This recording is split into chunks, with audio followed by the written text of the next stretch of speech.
नमस्कार दर्शक बंधु आपण मानक आम चैनल स्वागत जनाते।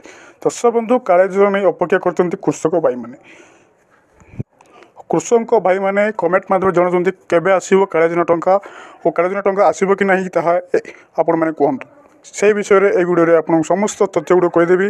आप वीडियो को बिना स्किप्रे शेष पर्यंत देखि नियंतु। आसतु वीडियो स्टार्ट करवा।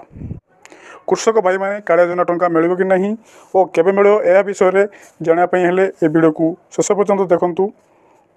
कालिया टंका कृषक मानक पई बहुत लाभदायक होता है। यही कालिया टंका पूर्वतन मुख्यमंत्री नवीन पट्टनायक आरंभ करथिले। यह कृषकों लाभपाई आरंभ कर किंतु बीजेपी सरकार यह चालू रखिबो कि नहीं।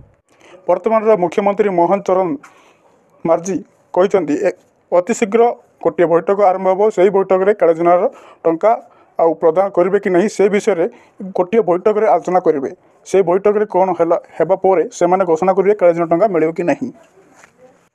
यदि कालिया कृषक मानक लाभदायक होता है ताहले यही योजना को कहीं भी बंद करें ना।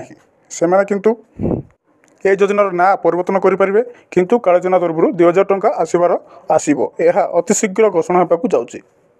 किंतु एवं पर्यंत कालिया विषय में कौन घोषणा कराए। घोषणा कले प्रथम आपण मैंने जापर आम यूट्यूब चैनल द्वारा। से आम यूट्यूब चैनल को जड़िए रुहतु। सब्सक्राइब कर पाखर बेल बटन को ऑन कर रखु। जदि आपको वीडियो भल लगी गोटे लाइक करूँ अन्य मानक शेयर करूँ। जो मानक कालिया नाम अच्छी से EKYC बाध्यतामूलक कर रखु। आपको जेकोसी दिन कालिया टंका आसपे से आपटू ही कालिया EKYC कर रखु। चैनल को सब्सक्राइब कर पाखर बेल बटन रखु। धन्यवाद।